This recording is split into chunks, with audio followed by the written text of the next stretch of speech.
Assalamualaikum warahmatullahi wabarakatuh. Alhamdulillahi rabbil alamin. Lagi dan lagi kita bersyukur kepada Allah Subhanahu wa taala atas segala nikmat yang Allah Subhanahu wa taala telah berikan kepada kita. Tidak lupa juga kita berselawat kepada Nabi kita, Nabi Muhammad sallallahu alaihi wasallam. Allahumma salli ala Sayyidina Muhammad wa ala ali Sayyidina Muhammad.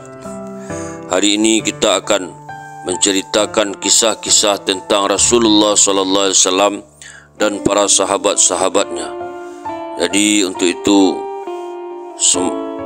perlu sekali kita mendengarkan kisah-kisah tentang Rasulullah sallallahu alaihi wasallam dan para sahabat ini. Kerana Nabi sallallahu alaihi wasallam dan para sahabat ini adalah orang-orang yang diridhoi oleh Allah Subhanahu wa taala. Orang-orang yang dijamin kehidupannya baik di dunia maupun di akhirat, Allah beri kebahagiaan kepada mereka. Maka untuk itu perlu sekali kita mendengar dan mengamalkan apa yang mereka kerjakan. Sebelum kita memulai kisah ini, jangan lupa di subscribe, like, komen dan share konten ini. Kisah tentang Rasulullah SAW melarang para sahabatnya mengupat. Dikeluarkan oleh Abu Ya'la dan At-Tabrani dari Abu Hurairah radhiyallahu anhu, katanya, kami berada bersama-sama dengan Rasulullah SAW. Tiba-tiba seorang lelaki bangun. Mereka pun berkata, ya Rasulullah, alangkah lemah lelaki itu. Atau mereka berkata, alangkah lembeknya si fulan itu. Mendengar pernyataan itu, Rasulullah SAW bersabda, kamu telah mengumpat saudaramu dan kamu telah memakan dagingnya. Dalam lafaz At-Tabrani dikatakan bahawa seorang lelaki berdiri dari majlis Rasulullah SAW. Lalu para sahabat yang hadir melihat ke arah lelaki itu yang dalam keadaan lemah sekali. Mereka pun berkata, alangkah lemahnya si fulan. Rasulullah SAW pun bersabda, kalian telah memakan daging saudara kalian dan mengupatnya. Dikeluarkan oleh At-Tabrani dari Mu'az bin Jabal radhiyallahu anhu dengan makna riwayat yang lalu dengan sedikit tambahan. Mereka berkata, ya Rasulullah, kami berkata yang benar dengan keadaannya. Rasulullah SAW bersabda, sekiranya kamu telah mengatakan tentang yang tidak benar mengenainya, kamu sesungguhnya telah melemparkan tuduhan terhadapnya. Dikeluarkan oleh Al-Isbahani dengan isnad Hasan dari Amru bin Su'aib dari ayahnya, dari kakeknya, bahawa mereka telah berbicara mengenai seorang lelaki. Ia tidak makan kecuali setelah diberi makan oleh orang lain, dan ia tidak akan bergerak ke sesuatu tempat kecuali setelah ia digerakkan. Maka Rasulullah SAW bersabda, kamu telah mengupatnya. Dikeluarkan oleh Ibnu Abi Syaibah dan At-Tabrani dari Ibnu Mas'ud radhiyallahu anhu, katanya, kami berada di samping Rasulullah SAW ketika seorang lelaki tiba-tiba berdiri dan seorang lelaki lain mengata-ngatai lelaki itu. Maka Rasulullah SAW bersabda kepada lelaki yang mengata-ngatai itu, bersihkan dirimu dan bertaubatlah. Tetapi lelaki itu berkata, untuk apa saya membersihkan diri saya? Jawab Rasulullah SAW, sesungguhnya kamu telah memakan daging saudaramu. Dilanjutkan kisah dua orang wanita yang mengerjakan puasa lalu berbuka dengan mengupat. Dikeluarkan oleh Abu Daud At-Tayalisi dan Ibnu Abi Dunya dalam bab celaan atas perbuatan mengupat, dan oleh Al-Baihaqi dari Anas bin Malik radhiyallahu anhu, katanya, Rasulullah SAW memerintahkan kaum muslimin agar mengerjakan puasa satu hari. Rasulullah SAW bersabda, janganlah seorang pun dari kalian yang berbuka puasa hingga aku mengizinkannya. Maka mereka pun puasa.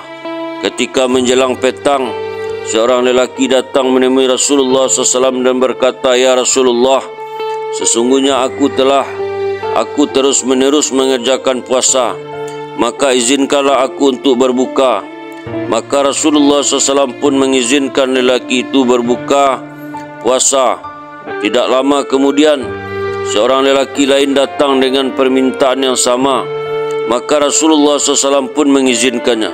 Hingga datang seorang lelaki dan berkata kepada Rasulullah SAW, "Ya Rasulullah, ada dua orang wanita yang meneruskan puasanya, tetapi mereka malu menemui engkau untuk meminta izin membuka puasanya."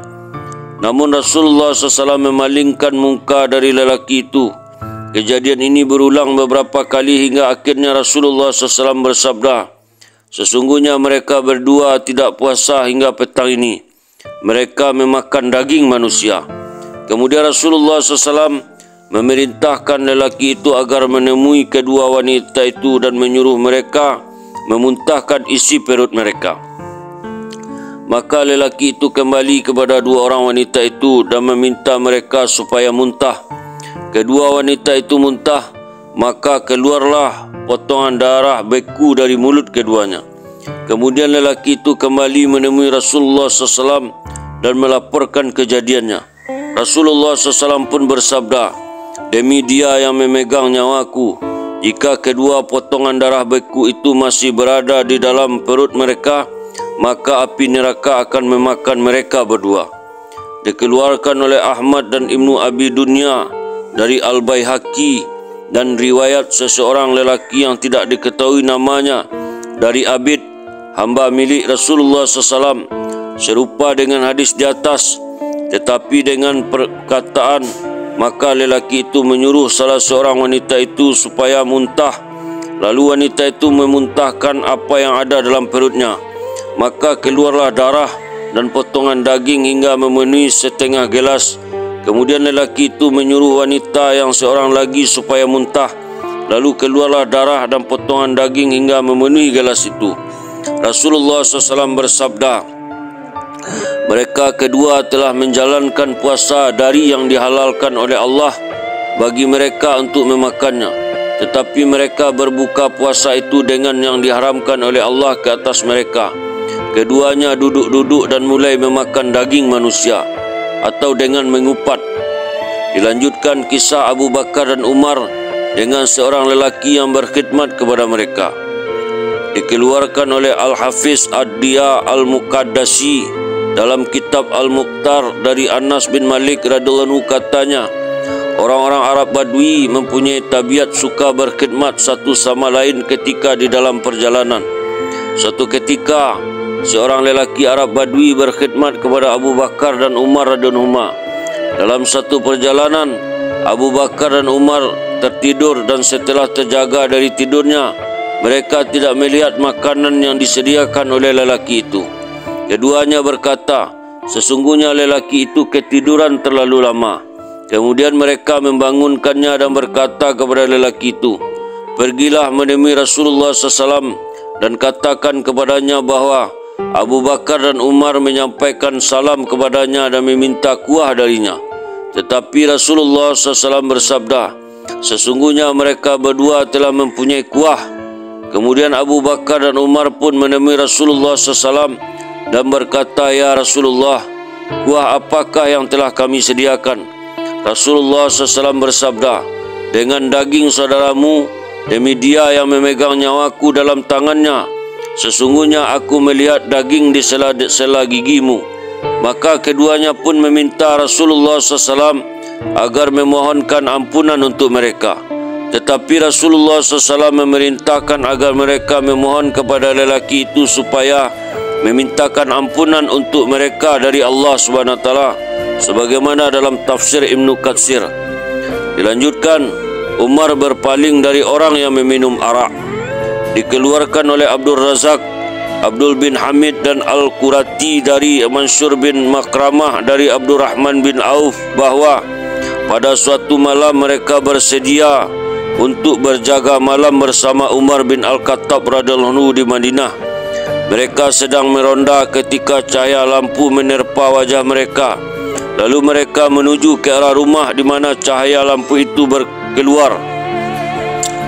Ketika mereka mendekati rumah itu, mereka melihat pintu tertutup, tetapi mereka mendengar suara bising dan suara orang di dalam rumah itu.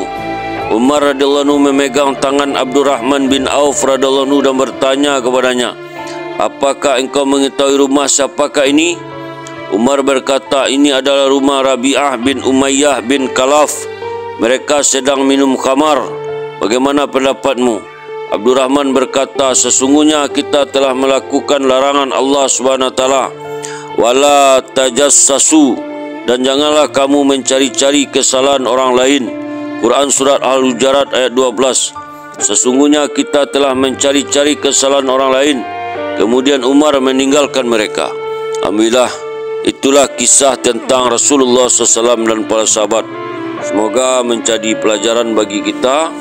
Kita tutup dengan doa. Subhanallah wa bihamdihi, subhanallah wa bihamdika, asyhadu an la ilaha illa anta, astaghfiruka wa atubu ilaik.